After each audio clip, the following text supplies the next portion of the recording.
Today we are going to talk about TLC's music video for Waterfalls. This came out in 1995, which is 30 years ago.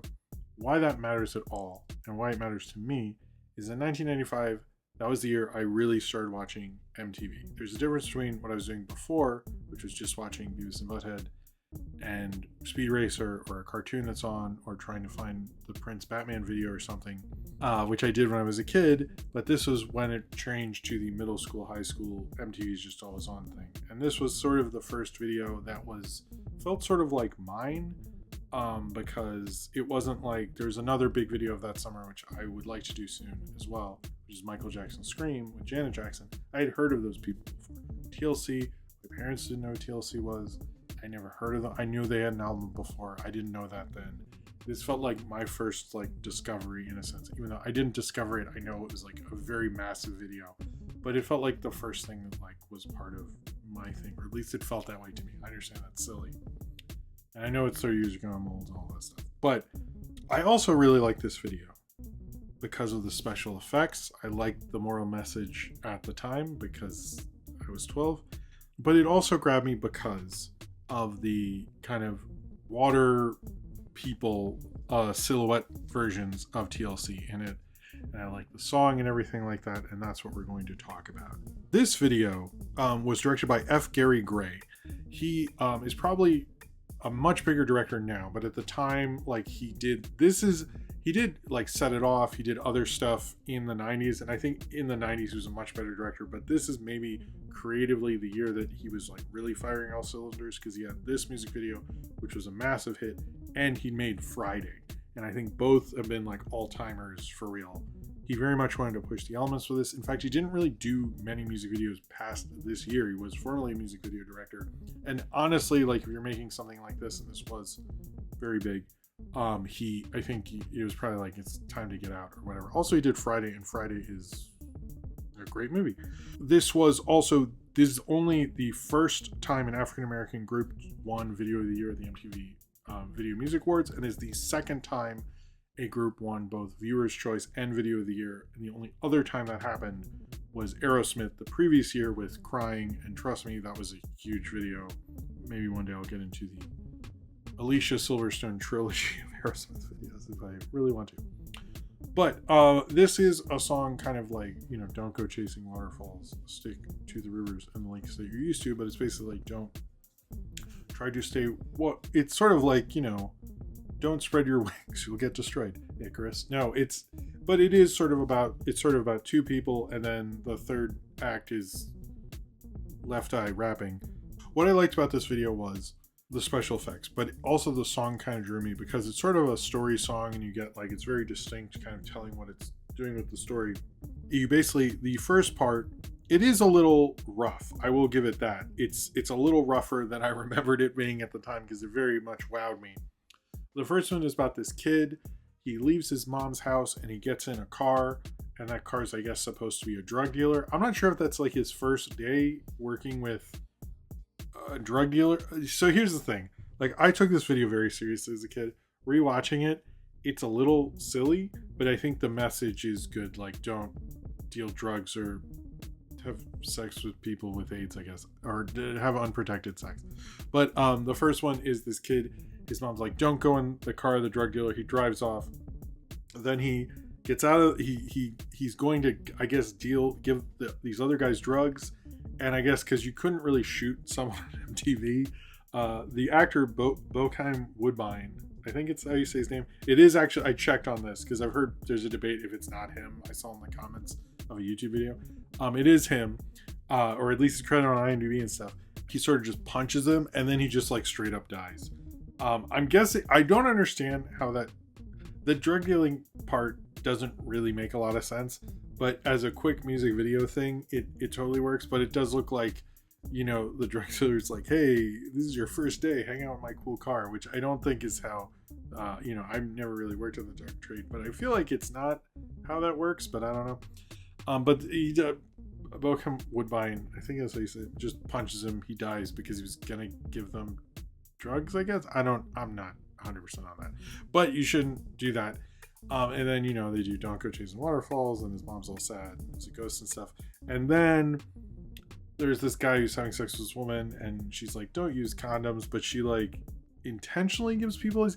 That part also doesn't make a lot of sense to me, because it seems like she's definitely knows she has AIDS.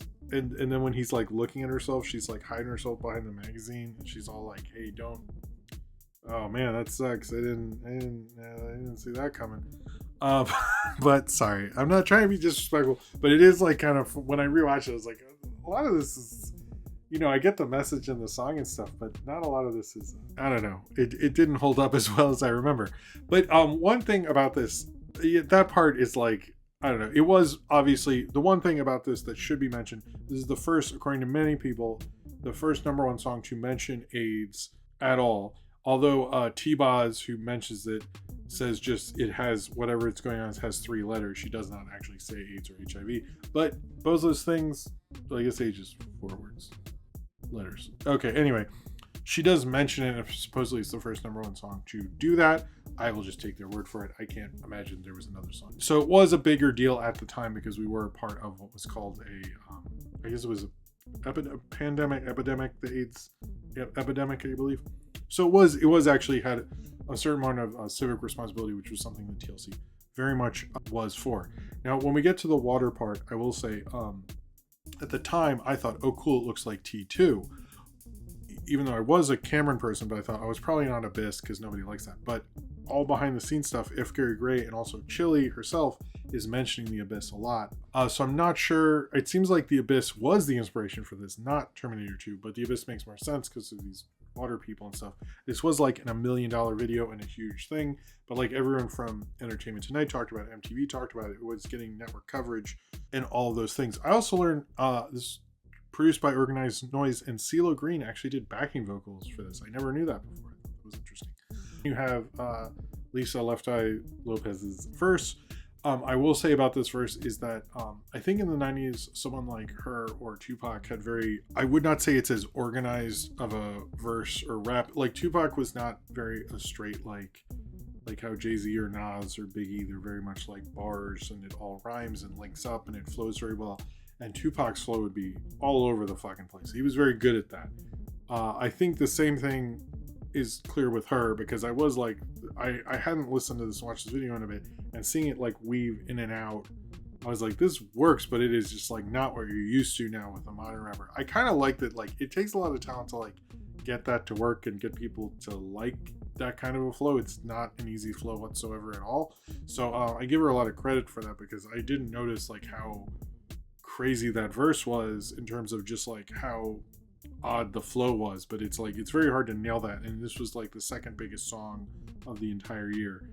The fact that she did that I think is pretty amazing. They had the second and third biggest songs of the year. The first one was Coolio's Gangster's Paradise. I think what really works about this video is one, it has very much a real connective tissue. It's really telling a story. It's being very cautious and things like that, but it's also very confined and stuff. It's not as funky as the other stuff. Crazy Sexy Cool was the album of that summer of 1995. They were the biggest group in the world that summer. But I think it was because like this video surprised a lot of people. They really didn't. What was at the time a real artistic risk. I was thinking. I remember when CGI was in something, people were like, "Oh my god, that's so cool! I can't wait to see it."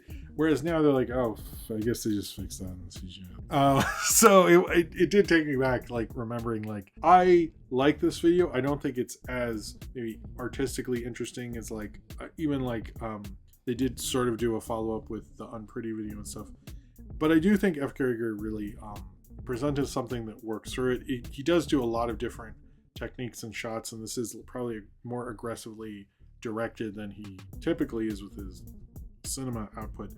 And he also did Dr. Dre's Keep Their Heads Ringing and the TLC video Digging on You the same year. But I like this video. I think rewatching it and really analyzing it, it does not hold up to that analysis. A lot of music videos, even when I was a kid, I noticed they were goofy and silly, and some of this like doesn't come off I think as much as they want to when you really think about the logistics of it. Again, it felt a lot more serious because I was 12. I'm not 12. It's been 30 years and I just don't take it as seriously, but at the time I can understand how a lot of this stuff meant a lot more then. But I do think TLC was always a great, group together. I think I like Creep and a lot of the other songs on Crazy Six School more than that, but this does feel like a perfectly constructed little pop song that does, like, I will say, the Lisa Left Eye Lopez rap feels very, even now, does feel very different. And I like that they like try to do a weird sci-fi element. The one thing about music video that always works is you don't have to have a story reason for this shit. You can just be like, they're water people. And you're like, why would they be water people? And you're like, because they are. Who the fuck cares? And like, it works. You don't really question it. It's just like you're kind of there for the ride, and they come out as water people. They become TLC. They sing their song. They become water things again, and all that. But I think it was very daring for, especially an R&B group, because other than this and California Love, which I've reviewed before, most of them were not this ambitious whatsoever. So I think like combining especially R&B with this kind of production was pretty actually interesting for the time period for music videos. And I understand why it surprised people, because a lot of music videos at the time were more grungy and less like, no one was as much as like maybe Soul Asylum's Runaway Train were not as purposely trying to make it. I mean, that isn't actually about runaway children. So that, but I think that they were purposely going for a message and combining it with their appeal and all that stuff, and doing visual effects. I understand the appeal and how it was record breaking at the time, and it is still a very different kind of video. I always sort of like TLC. I know they're not the coolest or whatever, but I think they're a really interesting group, and I thought this was kind of one of the videos from 1995 that always stood out, not just because it was a big deal, but because it tried to take on as much as it did. Whether that's as successful as maybe it was then as it is now, yeah, probably, but I still think as an artistic statement and as a music video, I think it, still holds up to a certain degree. It just, don't look too closely at it. Maybe just appreciate it for what it was able to do back then.